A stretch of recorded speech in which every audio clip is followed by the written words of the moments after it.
Bonjour et bienvenue dans l'essai du BMW iX1, c'est donc la version 100% électrique du X1. Comme d'habitude, on va faire un rapide tour de l'extérieur, de l'intérieur, mais surtout je vais vous partager mes sensations à la conduite de ce véhicule. Je vais notamment aborder les différences qu'il y a par rapport aux versions thermiques et plug-in hybrides du X1. Bien entendu, la plus grande différence c'est au niveau de la motorisation. Sur cette version ici, c'est la seule qui est disponible au catalogue actuellement. On a 313 chevaux, 4 roues motrices, un 0 à 100 abattu en 5,6 secondes et surtout un couple disponible immédiatement quand on appuie la pédale à l'accélérateur. Donc ça change vraiment par rapport à la version thermique ou aux versions plug-in hybride. C'est vraiment la grande classe au niveau des sensations à la conduite. Ce iX1 dispose d'une batterie de 64,8 kWh de capacité nette utile, ce qui lui donne une autonomie officielle selon la norme WLTP entre 420 et 440 km. Dans la pratique, j'ai eu une consommation moyenne durant mon essai de plus de 1200 km à 18,5 kWh au 100, ce qui lui donne une autonomie réelle à environ 300-340 km, ça dépend des trajets qu'on effectue. Si vous voulez plus d'informations sur les autonomies, les consommations, les capacités de recharge et le planificateur d'itinéraire intégré, j'en ai fait une vidéo détaillée à bord de ce BMW iX1, un long trajet, comment se passe un départ en vacances à bord de cette voiture. N'hésitez pas à vous abonner si jamais ce n'est pas encore fait, ça sort très bientôt sur ma chaîne YouTube. Ce iX1, il n'est pas donné pour dire que c'est un SUV plutôt compact. En Suisse, il s'affiche à partir de 60 500 francs et puis en France à partir de 57 150 euros. Donc là, on n'aura pas de bonus écologique en France malheureusement. Et la version qu'on essaie aujourd'hui, elle dispose de pas mal d'options supplémentaires. Je vous en parlerai un petit peu plus tard dans cette vidéo. Mais elle s'affiche à environ 81 000 francs suisses prix brut. Et puis en France, ça sera environ 74 000 euros. Par contre, attention, en Suisse, on peut disposer d'un rabais flotte. Ça peut être assez intéressant de demander une offre quand même. Et puis surtout en location longue durée, en leasing par exemple, on a de plutôt bonnes conditions chez BMW, mais à mon avis, il ne faut pas trop s'attarder sur le prix brut de cette voiture. Je peux vous recommander de demander une offre à votre concessionnaire pour avoir une idée du prix net avec les différents rabais qu'on peut disposer chez BMW. Et puis bien sûr, il ne faut pas oublier une chose, c'est la version 100% électrique. Si on recharge à domicile, ça coûte environ 2 à 3 fois moins cher que de l'essence. Et puis surtout, on aura beaucoup moins d'entretien. On n'a pas de transmission, pas d'huile, etc. Donc on a beaucoup moins d'entretien sur la version électrique que sur la version plug-in hybride ou sur la version thermique. Ça, faut pas l'oublier. Avant de passer aux capacités de recharge et puis à l'habitabilité de ce iX1, parlons rapidement de son design extérieur. Au niveau de la face avant, on a pas mal d'inserts en bleu qui spécifient la version 100% électrique. Attention, ceux-là, on peut les enlever gratuitement. C'est une option qu'on peut juste cliquer sur le configurateur pour enlever ces inserts bleus. Sinon, dans l'ensemble, je trouve que ça fonctionne bien. J'adore la face avant assez agressive. J'adore aussi les optiques. On a des feux Matrix LED d'ailleurs, ça fonctionne super bien. Ça, franchement, c'est la grande classe de conduire cette BMW de nuit. C'est vraiment au top du top. De profil, on est sur une voiture assez classique, mais je trouve que ça fonctionne bien. Personnellement, j'adore ces jantes en 20 pouces qui sont disponibles en option pour 2410 francs suisses ou 1950 euros. Ça fait cher, mais c'est très joli. Et puis à l'arrière aussi, j'adore ce BMW iX1. J'adore ces feux notamment qui sont selon moi très jolis. Et puis j'adore le bouclier aussi à l'arrière. Bref, pour ma part, je trouve que son design extérieur, c'est un sans faute. Dites-moi dans les commentaires ce que vous en pensez. La trappe de recharge se situe à l'arrière droit de la voiture. En courant alternatif, on peut charger jusqu'à du 11 kW. Donc en une heure de recharge, on peut récupérer environ 60 km d'autonomie. En option, on peut monter cette puissance jusqu'à 22 kW, moyennant un plutôt gros billet. Et donc là, en une heure de recharge, on pourra récupérer environ 120 km d'autonomie sur une borne adaptée. C'est notamment les bornes en ville. À la maison, en général, on peut charger jusqu'à du 11 kW maximum. Et puis en courant continu, pour de la recharge rapide, on peut charger jusqu'à une puissance de 130 kW maximum. Ça, par rapport à la concurrence, c'est pas énorme. La recharge de 10 à 80% s'effectue en 29 minutes. Ça, c'est standard, j'ai envie de dire. Par contre, la taille de la batterie, elle n'est pas énorme, 64 kWh, alors que des concurrents sur des SUV un petit peu plus gros proposent des batteries un petit peu plus grandes. Donc au niveau de la recharge, c'est pas exceptionnel. Ça fera quand même l'affaire si on part en vacances. Pour ça, je vous invite à aller voir ma vidéo qui sortira très bientôt sur ma chaîne YouTube. Ce iX1 peut disposer d'un attelage en option, il peut le tracter jusqu'à 1200 kg en charge freinée. Et puis au niveau du volume du coffre, on a bien évidemment un haillon électrique. On a un volume de 490 litres, c'est plutôt pas mal, je trouve qu'il est assez bien agencé. On a aussi un petit double fond ici pour ranger par exemple des câbles de recharge, rien de plus. À noter qu'on n'a pas de coffre à l'avant, donc pas de frunk, ça c'est un petit peu dommage pour une voiture électrique. La banquette peut se rabattre en 40-20-40, ça c'est très bien, c'est assez pratique par exemple pour ranger ses skis. Donc au niveau du coffre, c'est plutôt pas mal à bord de ce BMW iX1. Voyons maintenant ce que ça donne au niveau des places à l'arrière. Si c'est la première fois que vous regardez une de mes vidéos, vous ne connaissez pas ma taille et pourtant c'est super important pour voir justement combien de place on a à l'arrière. Le siège de devant est réglé à ma taille et je fais 1,88 m. Si jamais vous avez déjà vu des autres vidéos, vous connaissez ma taille par cœur maintenant, ça va être un peu chiant, mais bon, je le dis dans chaque vidéo. Donc voilà, à l'arrière, j'ai pas beaucoup d'espace parce que j'ai une position de conduite assez basse, assez sportive et puis je suis assez grand. Du coup, je dois un peu écarter mes genoux comme ça. Donc effectivement, une fois la portière fermée, c'est pas génial. Au niveau de la tête, j'ai un petit peu d'espace quand même, ça suffit. J'ai aussi de l'espace au niveau des coudes, c'est plutôt pas mal. Les matériaux sont assez valorisants à l'arrière. On a une très belle poignée d'ailleurs, assez imposante. On a 3 vraies places, on a un très léger tunnel ici. Ça, c'est un peu dommage sur les voitures 100% électriques qui sont pas sur une plateforme de thermique. En général, on n'a pas de tunnel ici. On a deux prises USB-C, un petit réglage de climatisation à l'arrière et on profite d'un très beau toit ouvrant panoramique facturé dans un pack d'options en Suisse, 2160 francs suisses. Et puis en France, le même pack il est à 1550 €. Les options sont un petit peu moins chères en France d'ailleurs qu'en Suisse. Donc la place à l'arrière, c'est pas son point fort. Par contre, attention, tout le monde ne fait pas près d'1,90 m. Passons maintenant à l'avant, mais avant de passer à l'avant, je vais vous montrer la connectivité avec l'application BMW. Et on a une très bonne connectivité chez BMW. On peut directement cliquer sur l'application.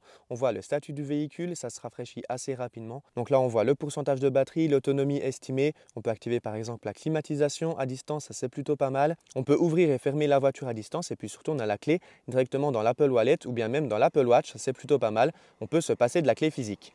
Voilà, la portière, les matériaux sont plutôt valorisants, surtout en partie haute. En partie basse, ça reste du plastique dur, mais ça reste encore correct. En option disponible dans le pack confort, on peut avoir des enceintes Harman Kardon facturées 1590 francs suisses. Et voilà, la sellerie dans ce iX1 facturé en option 2090 francs suisses ou 1350 € en France. Les sièges, ils sont d'un confort remarquable. On a pas mal de maintien latéral aussi sur le haut, c'est très bien. C'est des sièges massants d'ailleurs. Ils sont très jolis, super confortables. On peut régler aussi la profondeur d'assise.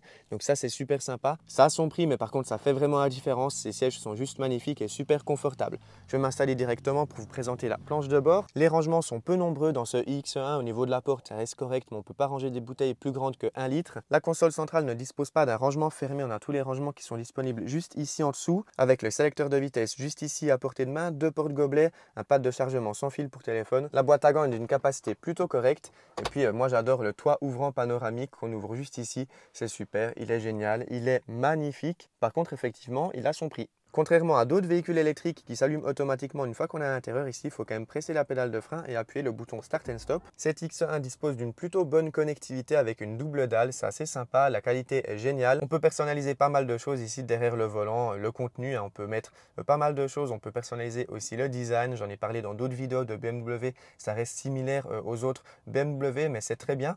En option, on a un affichage tête haute disponible dans le pack Innovation facturé plus de 4000 francs suisses avec beaucoup d'autres options à l'intérieur. Cet affichage tête haute d'ailleurs il est très sympa, il fonctionne très bien, il est assez grand, assez lisible, donc ça c'est cool. La connectivité dans ce iX1 ne change pas par rapport à d'autres BMW, on a toujours pas mal de menus, de sous-menus, on voit que l'interface a été faite pour fonctionner avec la petite molette qu'il y avait ici auparavant chez BMW. Là ils l'ont supprimé, donc on voit que l'interface elle n'est pas forcément faite pour le tout tactile, mais bon ça fonctionne bien, vous voyez au niveau du touch ça réagit bien. À noter qu'on peut mettre quelques widgets, par exemple ici moi j'ai mis pour avoir directement mes consommations, j'ai mis un raccourci aussi pour avoir accès au siège massant directement, d'ailleurs les massages fonctionnent super bien. Vous voyez ici on a pas mal de menus, de sous-menus, ça prend un peu de temps quand même pour régler ces massages, mais pour une fois qu'ils sont réglés, ben voilà, on profite de super massages, ça vaut la peine quand même, c'est pour ça que je recommanderais cette option des sièges. C'est assez cher mais les massages sont super bien. Donc voilà, cette interface elle fait l'affaire, c'est pas la plus rapide que j'ai pu voir sur une voiture, je la trouve des fois un tout petit peu lente suivant ce qu'on aimerait faire, mais c'est pas super intuitif suivant ce qu'on recherche. En conduisant surtout, moi je trouve ça un petit peu dommage, surtout au niveau de la climatisation, des fois quand on l'ouvre ça va vite, des fois il y a un petit bug, et puis en conduisant ça peut être à la limite du dangereux quand on regarde trop sur l'écran. Après ça fait quand même l'affaire. Heureusement qu'on a une commande vocale qui fonctionne super bien. Moi j'ai mis toutes mes destinations directement via la commande vocale. J'ai très rarement tapé ici sur l'écran et puis ça fonctionne bien franchement cette commande vocale et c'est bien amélioré. C'est vrai qu'il y a presque tout qui passe par cet écran tactile. Maintenant on a juste deux petits raccourcis ici pour le désembuage avant-arrière et puis quelques raccourcis aussi sur la console centrale pour le volume notamment, les modes de conduite, l'auto-hold. Et puis justement le sélecteur de vitesse. Parlons justement des aides au stationnement de ce BMW iX1, on va mettre la marche arrière. Et les aides au stationnement je les trouve plutôt bien, on a une caméra de recul bien évidemment, en mettant la marche avant on a aussi une caméra à l'avant. On a une vue 360 degrés, on a une vue aussi pour les jantes, donc ça c'est plutôt pas mal. On a aussi une vue panoramique à l'avant mais aussi à l'arrière si je mets la marche arrière. Pour sortir d'une place de parc, ça c'est assez pratique. Et puis on a aussi un assistant de marche arrière, la voiture va mémoriser les 50 derniers mètres qu'on a parcourus et puis elle sera capable de refaire la même manœuvre en marche arrière justement. C'est un petit gadget assez pratique, par exemple ici en sortant d'une allée, j'étais quitte de viser le milieu du portail, c'est la voiture qui s'en est occupée pour moi. Donc voilà, c'est un petit gadget quand même plutôt pas mal. Donc les aides au stationnement ça fonctionne bien. Puis c'est parti, on va passer maintenant à la conduite de ce BMW iX1, marche avant. On a aussi un mode B pour la récupération d'énergie, on va tout de suite en parler.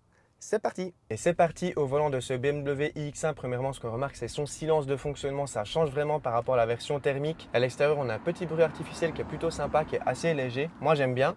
Et puis, on arrive ici directement sur une route limitée à 80 km/h. On va voir ce qu'elle a dans le ventre. C'est parti!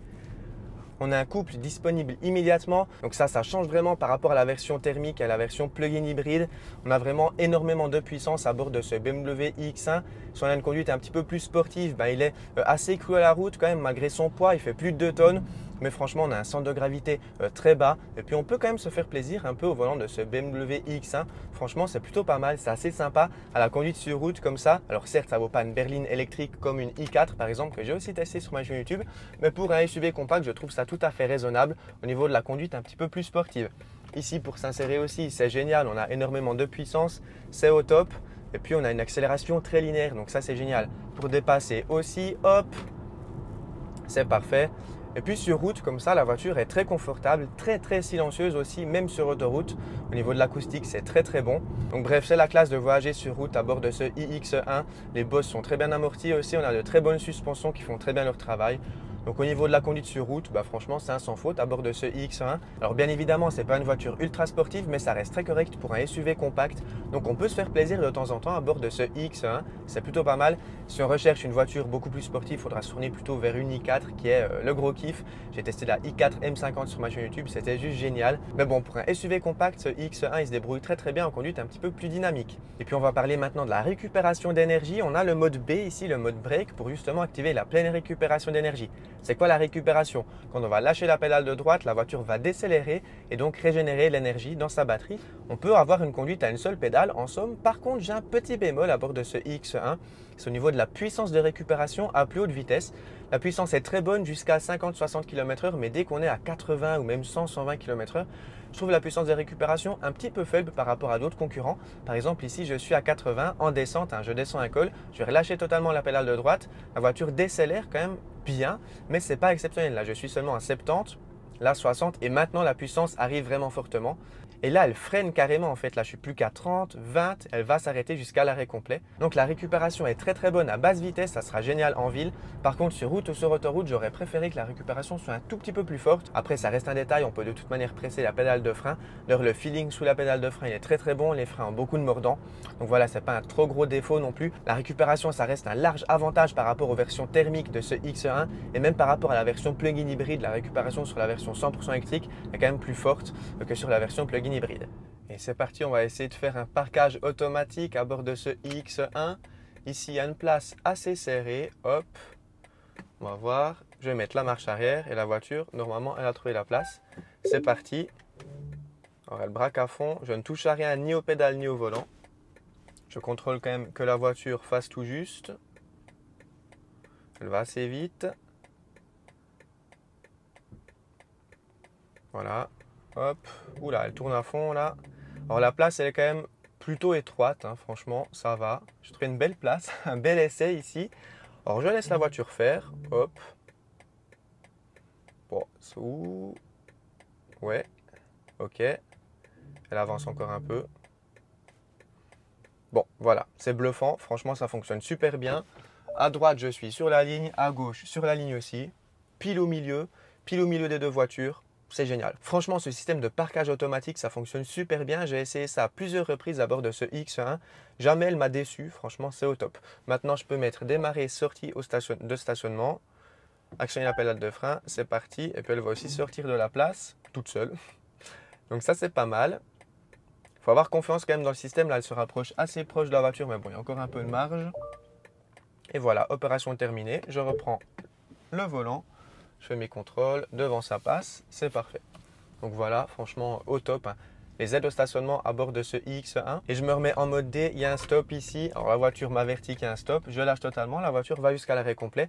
Donc en ville, cette récupération, elle est vraiment géniale, c'est au top du top. Le rond de braquage est aussi plutôt correct, la direction est assez légère, mais quand même assez ferme. Enfin, c'est un bon compromis, je trouve, c'est génial. Bon, et puis il faut bien trouver un défaut quand même à ce iX1. J'en ai trouvé un très léger, c'est le bruit du clignotant. Et puis le feeling en fait au clignotant. Alors toi, tu me coupes la route, oui, oui, bien sûr, allez hop. En fait, il fait un bruit un petit peu particulier. Des fois, il a tendance à se bloquer un petit peu. En fait, des fois, on entend un clic comme ça assez fort en fait quand on actionne le clignotant. Là, par exemple, vous avez entendu le clic. Je sais pas, c'est un clic un peu particulier. Je trouve pas ça super agréable. Bon, c'est vraiment un très léger détail. Franchement, je pinaille. Mais il faut bien trouver un petit défaut à ce X1 parce que pour l'instant, j'en ai pas trouvé beaucoup.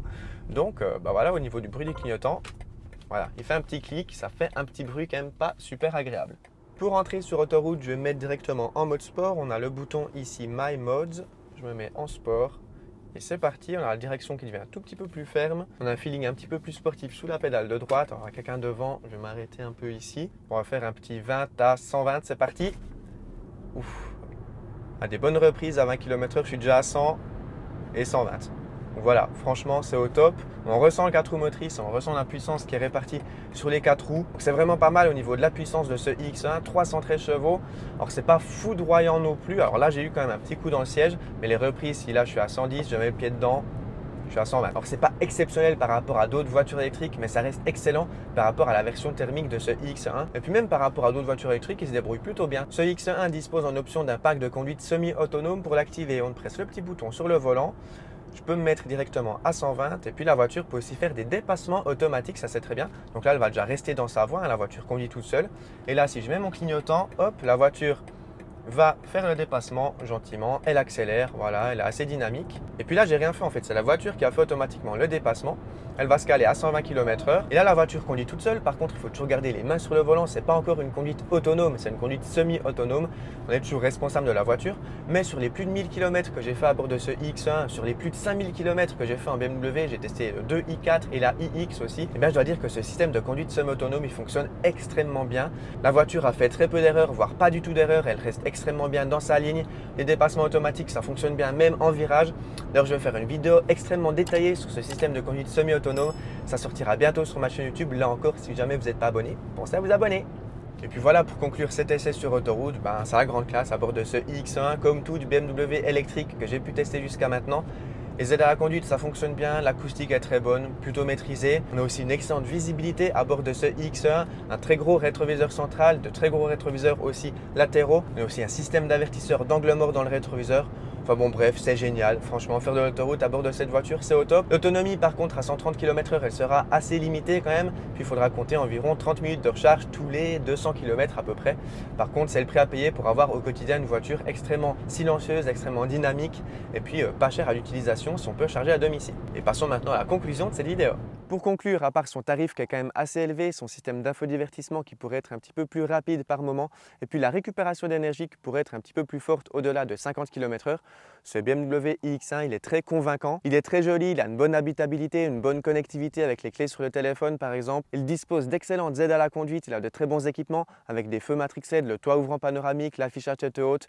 Bref, ce BMW iX1, il est extrêmement convaincant. Par contre, il faudra faire attention à la concurrence chinoise, notamment avec Geely qui arrive en force avec des joint ventures par exemple avec Volvo avec le EX30 ou bien avec Mercedes Smart avec la Smart #1. Et je vous connais, dans les commentaires, certains vont me dire oui, mais pour moins cher que ce BMW iX1, on peut avoir un Tesla Model Y avec longue range, voire même performance, qui accélère beaucoup plus rapidement, qui a plus d'autonomie, qui est plus habitable. Oui, mais chez Tesla, on n'a pas les mêmes équipements, on n'a pas de feu Matrix LED, on n'a pas de toit ouvrant, on n'a pas d'head-up display, on n'a pas des sièges massants par exemple. C'est tous des équipements qu'on a sur ce BMW iX1 qui est aussi plus compact, donc un petit peu plus pratique pour la ville. C'est clair que sur la partie purement électrique, le Model Y sera bien meilleur que ce BMW iX1. Par contre, au niveau des équipements, le grand vainqueur, c'est lui. Si vous hésitez, allez les essayer et faites votre choix. Pour beaucoup, le choix, il est vite fait parce que ce iX1, il est quand même bien plus cher que le Model Y. J'espère que cette vidéo vous a plu. Comme d'habitude, petit pouce en l'air, petit commentaire et n'oubliez pas de vous abonner. À très bientôt. Bye bye.